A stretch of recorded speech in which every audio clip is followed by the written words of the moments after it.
Harare, Zimbabwe. At a busy market in a poor township outside Harare, Nyashindu kept his mask in his pocket as hundreds of other people, mostly unmasked, jostled to buy and sell fruits and vegetables displayed on wooden tables and plastic sheets. In the capital, as in much of Zimbabwe, the coronavirus is quickly being relegated to the past as political rallies, concerts and home gatherings have returned. COVID-19 is gone. When did you last hear of anyone who has died of COVID-19? News said. The mask is to protect my pocket, he added. The police demand bribes, so I lose money if I don't move around with a mask. Days earlier, Zimbabwe recorded just 33 new COVID-19 cases and 0 deaths, in line with a decline in the disease across the continent, where World Health Organization data show that infections have been dropping since July. When the coronavirus first emerged last year, health officials feared the pandemic would sweep across Africa, killing millions. That catastrophic scenario has yet to materialize in Zimbabwe or much of the continent. Scientists emphasize that obtaining accurate COVID-19 data, particularly in African countries with patchy surveillance, is difficult and warn that declining coronavirus trends could easily change. But there is something mysterious going on in Africa that is puzzling scientists, said Wafa El-Sadr, chair of global health at Columbia University. Africa doesn't have the vaccines and the resources to fight COVID-19 that they have in Europe and the U.S., but somehow they seem to be doing better, she said. Less than 6% of people in Africa are vaccinated.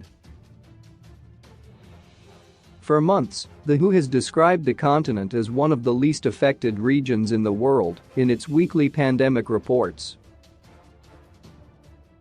Some researchers say the continent's young population, the average age is 20 versus about 43 in Western Europe, as well as its lower rate of urbanization and the population's tendency to spend time outdoors, may have spared it the more lethal effects of the virus so far.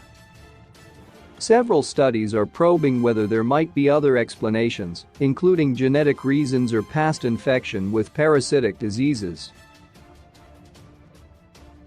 On Friday, researchers working in Uganda said they found that COVID-19 patients with high rates of exposure to malaria were less likely to suffer severe illness or death than people with little history of the mosquito-borne disease. We went into this project thinking we would see a higher rate of negative outcomes in people with a history of malaria infections, because that's what was seen in patients co-infected with malaria and Ebola, said Jane Achan, a senior research advisor at the Malaria Consortium and a co-author of the study. We were actually quite surprised to see the opposite, that malaria may have a protective effect. Achan said this may suggest that past infection with malaria could blunt the tendency of the immune system to go into overdrive when infected with COVID-19. The research was presented Friday at a meeting of the American Society of Tropical Medicine and Hygiene. Christian Happy, director of the African Center of Excellence for Genomics of Infectious Diseases at Redeemers University in Nigeria, said authorities in Africa are used to curbing outbreaks even without vaccines, and credited the extensive networks of community health workers. It's not always about how much money you have or how sophisticated your hospitals are, he said. Devi Sridhar, chair of global public health at the University of Edinburgh, said African leaders haven't gotten the credit they deserve for acting quickly. She cited Mali's decision to close its borders before the coronavirus arrived. I think there's a different cultural approach in Africa, where these countries have approached COVID with a sense of humility because they've experienced things like Ebola, polio and malaria, Sridhar said. In past months, the coronavirus has pummeled South Africa and is estimated to have killed more than 89,000 people there, by far the most deaths on the continent.